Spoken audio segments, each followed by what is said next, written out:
और अब कुछ खबरें शोबिस की दुनिया से। Pakistan stage artist Ruby Anam ने बुशरा अंसारी पर सख्त अल्फाज में तनकीद की है।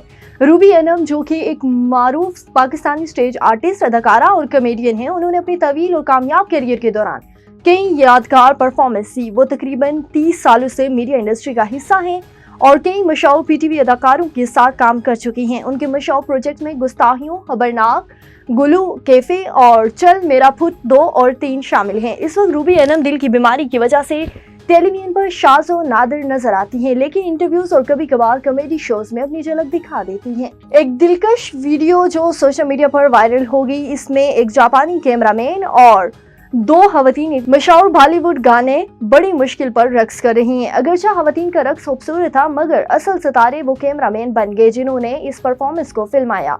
इस वीडियो में कैमरामैन ने गाने के साथ अपने रक्स के स्टेप्स को इतनी महारत से हम आहंग किया, देखने वाले भी दंग रह गए। वो ना सिर्फ एक फ्रेम को बिल्कुल सही तरीके से कैप्चर कर रहा था, बल्कि उसकी हर हरकत गाने की बीट के साथ मेल दिखाती देगी।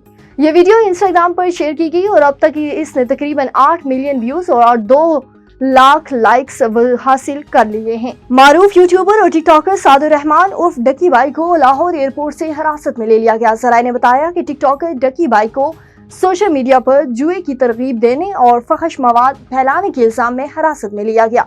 मीडिया रिपोर्ट के मुताबिक डकी बाई को बैरून मुल्क रवानगी की कोशिश करते हुए लाहौर एयरपोर्ट से गिरफ्तार किया गया। टिकटॉकर ने अपने सोशल मीडिया अकाउंट पर जुए की एप्लीकेशन समेत फहश मवाद फैलाना और अपलोड करना था। डकी बाई को नेशनल क्राइम इन्वेस्टिगेशन एजेंसी ने हिरासत में लिया। याद रहे कि इससे कबल अप्रैल के महीने में डकी बाई के खिलाफ दौरान ड्राइविंग खतरनाक एक्सीडेंट करने पर मुकदमा दर्ज किए गए थे।